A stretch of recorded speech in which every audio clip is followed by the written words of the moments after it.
ఎపిస్టీన్ files గా పిలుస్తున్న పెద్దల పాపాల పుట్ట నుంచి రోజుకో నిజం వెలుగు చూస్తోంది.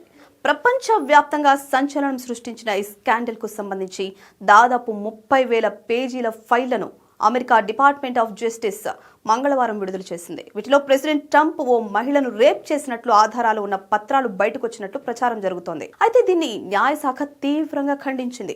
ఆరోపణలకు సంబంధించినవి వెరిఫై చేసినవి కావని, వాటిని వాస్తవాలుగా పరిగణించలేమని స్పష్టం చేసింది.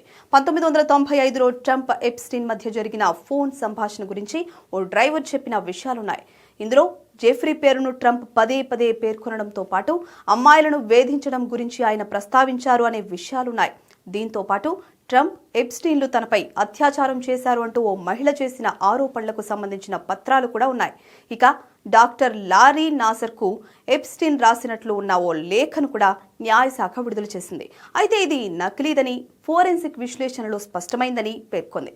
విడుదలైన పత్రాల్లో కొన్ని అవాస్తవాలున్నాయని న్యాయశాఖ తెలిపింది. ట్రంప్కి వ్యతిరేకంగా ఉన్న ఆరోపణలను ఖండించింది. వాటిలో నిజం లేదని, ఉంటే ఇప్పటికే అధ్యక్షుడిని లక్ష్యంగా చేసుకునేవారని పేర్కొంది. ఇవి నిరాధారమైనవని స్పష్టం చేసింది.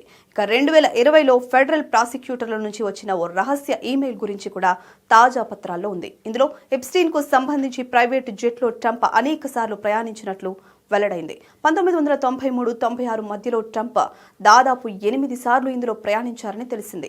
కాగా తాజా ఫైళ్లలో మాజీ అధ్యక్షుడు Bill Clinton, pop star Michael జాక్సన్ల పేర్ల ప్రస్తావన కూడా ఉంది.